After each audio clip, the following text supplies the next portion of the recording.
आप देख रहे हैं एवन मुशायरा मीडिया पर।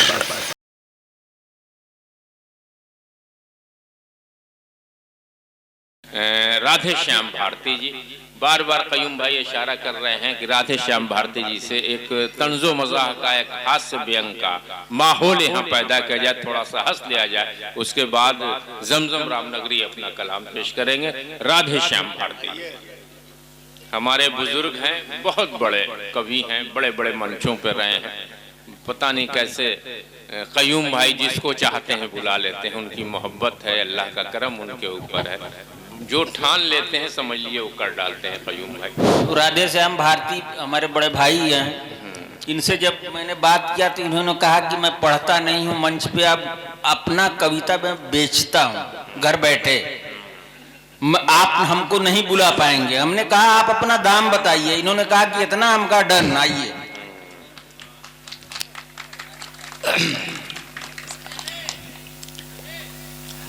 आदरणीय सबीना जी बैठी हैं, जौहर भाई बैठे हैं, मिलते रहते हैं मंच पर हम लोग।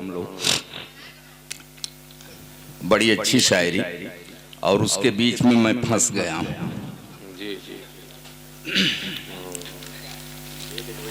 सुनिए कि माँ छाल एक पेड़ की घिसकर लगाती थी। माँ छाल एक पेड़ की घिसकर लगाती थी, वो जख्म सूख जाता था जिस पर लगाती थी। माँ छाल, सुनिए ये मेरा मिजाज नहीं है, अब चूंकि शायरी बढ़िया हुई है तो उसी में मिला रहा हूं। कह रहा हूं कि माँ छाल एक पेड़ की घिसकर लगाती थी, वो जख्म सूख जाता था जिस पर लगाती थी। वो छाल अब लगाता हूँ, राहत नहीं मिलती। माँ छाल के संग ममता भी घिस कर लगाती थी। मैले फटे कपड़े मेरे जब धोने लगती थी, मुख देख कर मेरा उदास होने लगती थी।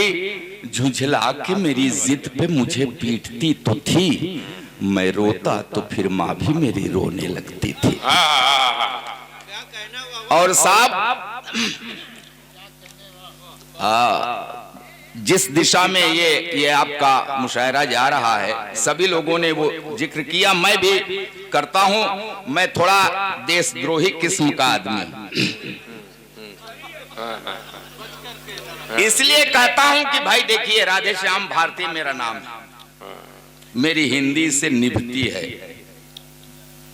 मेरी हिंदी से निभती है, मेरी उर्दू से यारी है। वाह भाई वाह। मेरी हिंदी से निभती है, मेरी उर्दू से यारी है, मगर परहेज है उससे जो ज्यादा ब्रह्मचारी।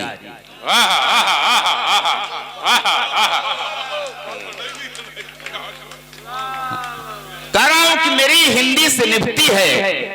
कयूम भाई जिसके लिए आप बुलाए हैं, चलूंगा उधर थोड़ा सा।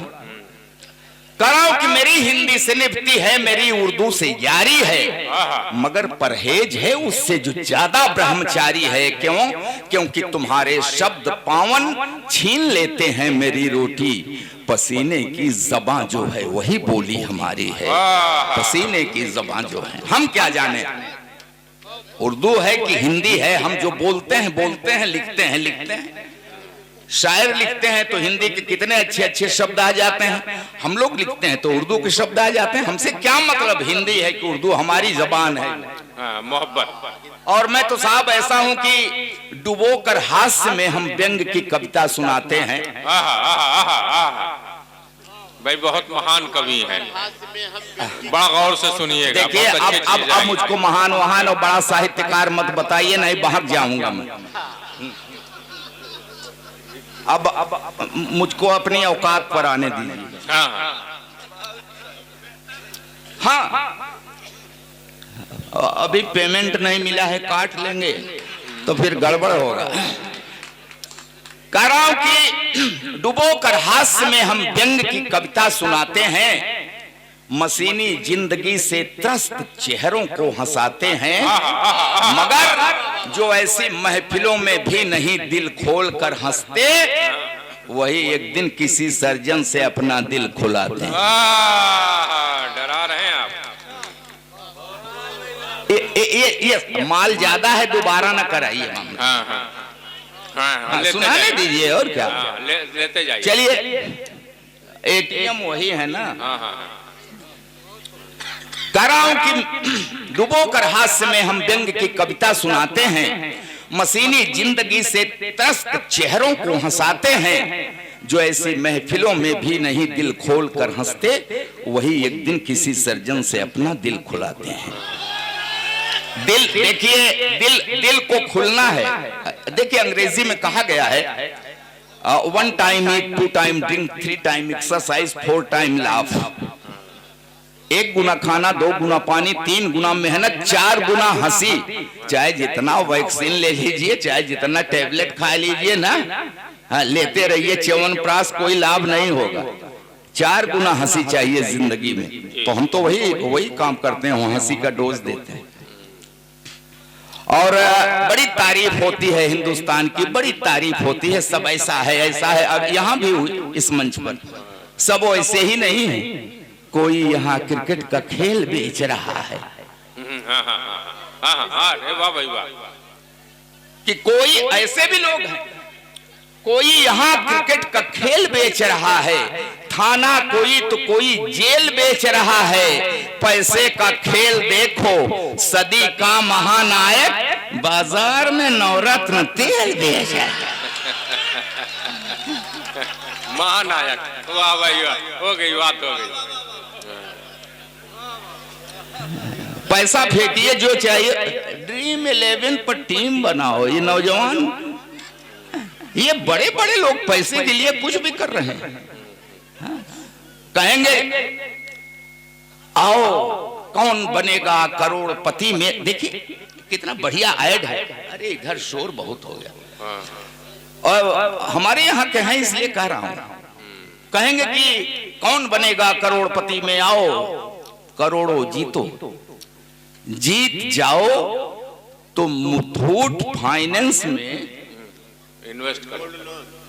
हाँ नहीं, कल्याण ज्वेलर्स के यहां से गोल्ड खरीदो, फिर मुथूट फाइनेंस से गोल्ड लोन लो।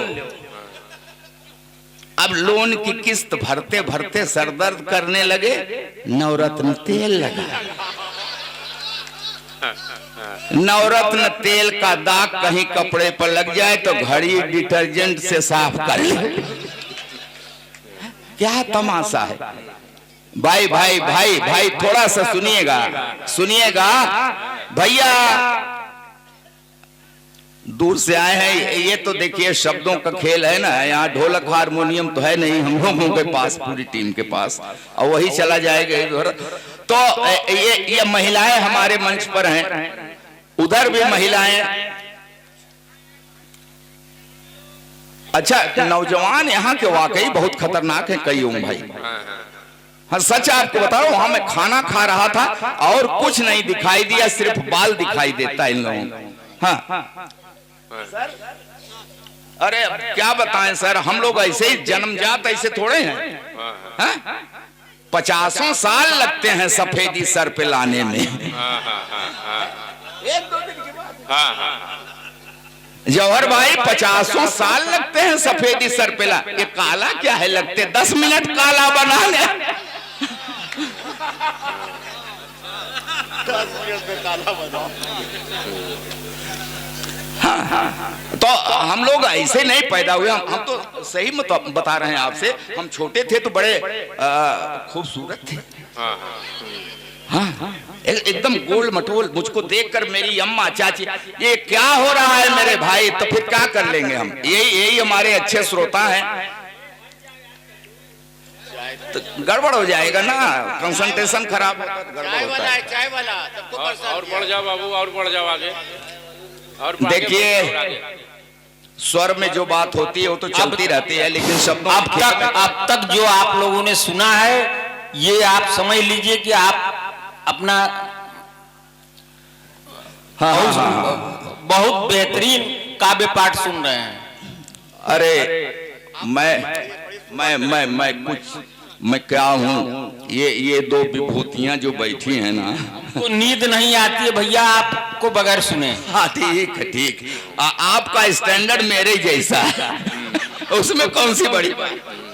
और अच्छी शायरी आपकी समझ में नहीं आती हो, यही तो मतलब। और क्या। हाँ तो मैं कह रहा था, मैं आपकी ही बात कर रहा था। मैं देखिए छोटा सा था तो बड़ा गोल मटोल सुंदर था, सही कह रहा हूं आपसे। हाँ हमारे जो देख लीजिए रहे होंगे, मैं भी ऐसे ही था। हाँ छोटा सा था तो मुझको देखकर मेरी अम्मा, चाची, बुआ, मामी, मौसी सब यही कहती, ए देख देख किसका माथा मुझ पर गया है। कोई कहती इसकी नाक मुझ पर, कोई कहती होठ, कोई कहती हंसी, सब यही कहती है ये मुझ पर गया है, ये मुझ पर गया है। ये तो बाद में मेरे गजब के कारनामों को देख के सब पलटी मार गई, कहने लगी हराम खोर पता नहीं किस पर गया है।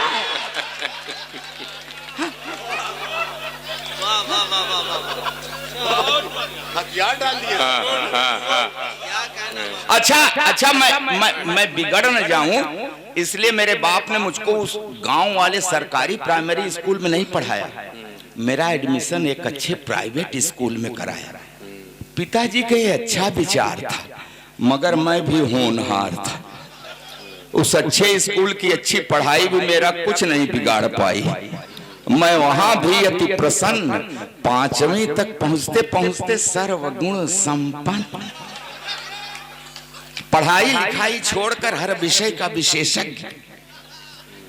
फिर मेरे बाप ने घर पर 50 रुपए महीने का ट्यूटर लगा दिया। वो ट्यूटर मुझको 5 रुपए पढ़ाता था, 45 की ठुकाई करता था। अच्छा मेरे ठुकाई कार्यक्रम में मेरे पिताजी भी रेगुलर सहयोग करते थे।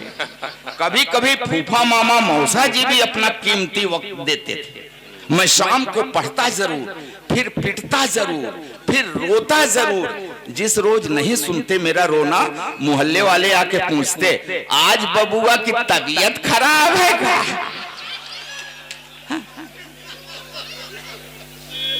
अच्छा जिस बार मैं पास हो जाता था तो पिताजी बाजार की किसी दुकान से मुझको जूते दिलवाते थे।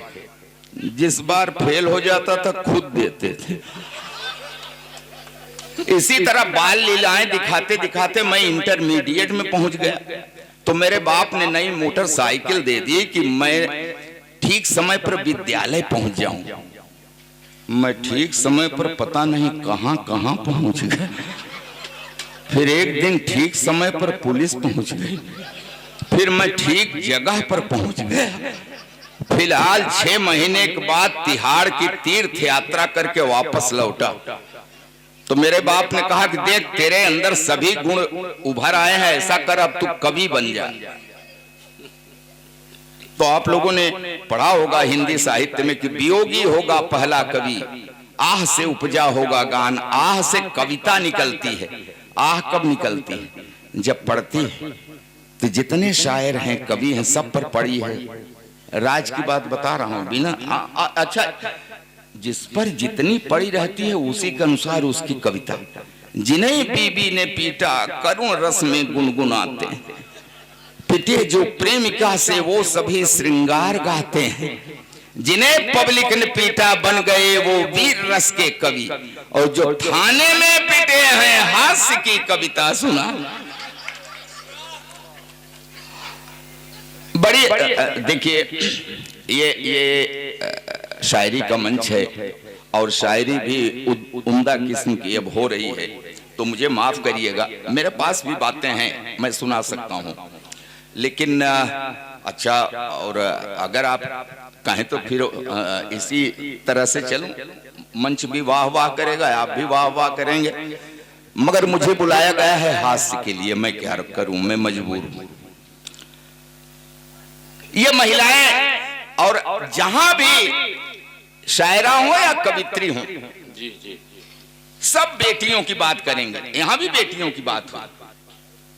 अरे बेटियां तो वहां तक तो मामला ठीक है, अब जब शादी के बाद ये घर आती हैं तब क्या करती हैं?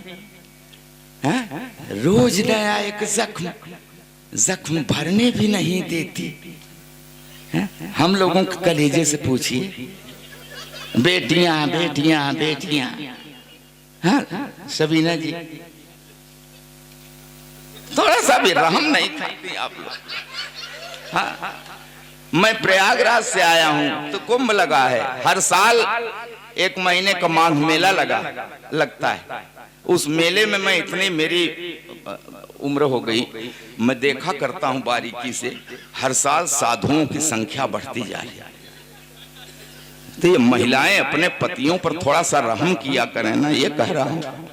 रोज नया एक जख्म भरने भी नहीं देती, कान पकड़ती मन का कुछ करने भी नहीं देती, फरमाइश पर फरमाइश जीने नहीं देती है, और करवा चौथ का व्रत रखकर मरने भी नहीं देती। अच्छा साहब, इस पर भी कोई भी गवर्नमेंट आए, कोई भी सत्ता शासन हो, सब इन महिलाओं को मजबूत करने के लिए इन्हीं के पक्ष में कोई न कोई कानून बनाते रहते हैं, मर्दों की ऐसी तैसी करते रहते हैं। हाँ, हमारे एक कवि ने तो यहाँ तक लिख दिया कि अबला जीवन हाय तेरी क्या यही कहानी, आंचल में है दूध और आंखों में पानी। मैथिली शरण गुप्त जी ने लिखा, इतने बड़े कवि, पता नहीं भांग खा लिए थे क्या किए थे। हाँ, कि इन महिलाओं के आंचल में दूध और आंखों में पानी, इसका मतलब कि नारी का जीवन और कुछ नहीं, सिर्फ व्यथा। अच्छा, तो क्या मस्ती है पुरुष जीवन की कथा? नारी ने दुख पाया, इसका मतलब है पुरुष ने सताया। नारी ने दुख पाया तो इसका मतलब ये है कि पुरुष ने सताया। इतने बड़े मन से कसम खा के कह रहा हूं, मैंने नहीं सताया। मैंने, अरे साहब मैं क्या सताता, मैं खुद ही सताया जा रहा हूं। वही केमिस्ट्री की क्लास में जरा सा हाथ दबाया था, 40 साल से पैर दबा रहा हूं।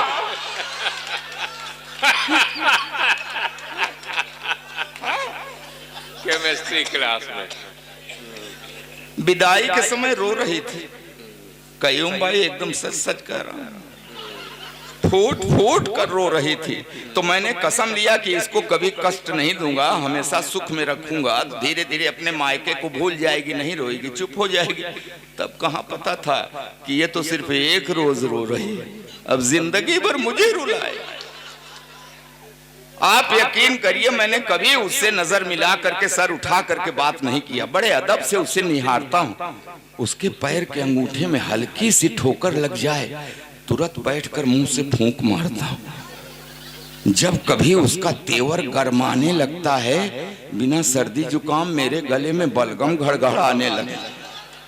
फिर भी जाने वो क्यों मेरे ऊपर ऐंठती है।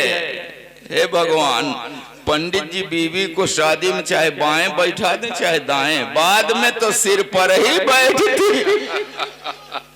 नौजवानों याद रखना, ये जवानी की सारी मौज मस्ती छूट जाती है, वो आई लव यू वाली क्लच प्लेट टूट जाती है।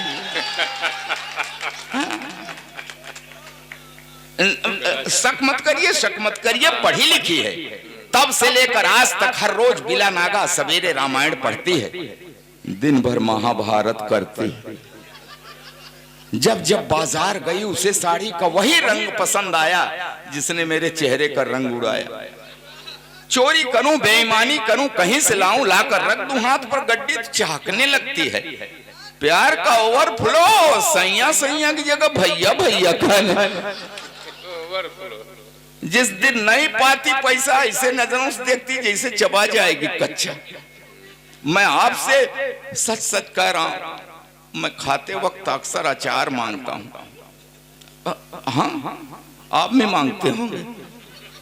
मैं खाते वक्त अक्सर अचार मांगता हूं। अब क्या करूं, जब देखता हूं कि उसकी भाव तनी है, कहां हिम्मत पड़ती है कह दूं कि सब्जी ठीक नहीं बनी। एक दिन रोटी कड़ी थी, मेरे 2 दांत टूट गए। कड़ी रोटी खाने से नहीं टूटते, कह दिया था कड़ी है। बेलन के हवाई हमले से मेरी रूह हिल गई। उसी दिन से मुझे दिव्य दृष्टि मिल गई। अब वो मुझे गधा कहती है तो हाँ मैं सिर हिलाता हूं। वो एक शब्द बोलते मैं पूरा पैराग्राफ समझ जाता हूं। मैंने दो विश्वविद्यालयों से डिग्रियां ली हैं साहब, दो विश्वविद्यालयों से डिग्रियां ली हैं, मगर इस बात का भी उसके ऊपर कहां असर पड़ता है। कहती है बछड़ा भले 2 गायों का दूध पिए, बड़ा होके बैल ही बनता। अच्छा, चावल में अक्सर कंकड़, तो मैं कहता हूं अरे भाग्यवान, उस भगवान ने तुझे 2 बड़ी बड़ी आंखें दी हैं, ये चावल के कंकड़ बीन लिया करो जी। तो कहती उसी भगवान ने तुम्हें भी तो 32 दांत दिए हैं, ये चावल के कंकड़ फोड़ लिया करो जी। अब क्या करूं साहब, आज भी हर रोज उससे कोई न कोई शऊर सीख रहा हूं, आंख कान मूंद कर ट्रॉली खींच रहा हूं। देखिए मैं कहीं से चलूं, जो मेरा मकसद है कविता लिखने का, उस पर आता हूं। मेरी पूजा की पंक्तियां सुनिए कि आज भी हर रोज उससे कोई न कोई शऊर सीख रहा हूं, आंख कान मूंद कर ट्रॉली खींच रहा हूं। जी हाँ साहब, जी हाँ, जी हाँ, खींच रहा हूं ट्रॉली, खींच रहा हूं ट्रॉली, मगर खुश हूं क्योंकि मैं जानता हूं बेशक मुझसे लड़ती है झगड़ती है, मगर मुझे हल्का सा बुखार भी आ जाए तो मेरी कुशलता के लिए तुलसी के नीचे दिया धरती है। वाह भाई वाह। कि हाँ बेशक वो मुझसे लड़ती है झगड़ती है, मगर मुझे हल्का सा बुखार भी आ जाए तो मेरी कुशलता के लिए तुलसी के नीचे दिया धरती है। रखती है व्रत उपवास, मनाती है कि अक्षुण रहे हवा, बना रहे 7 जन्मों का साथ। और ये नोक झोंक, ये तो दाम्पत्य का एक व्यवहार है। मियाँ बीबी से लड़ता है, बीबी मियाँ से लड़ती है, मगर बिखरने मत देना इस दाम्पत्य को, क्योंकि बुढ़ापे में जब बेटे और बहुएं मुंह मोड़ लेते हैं तो एक को दूसरे के सहारे की बड़ी जरूरत पड़ती है, बड़ी जरूरत पड़ती है।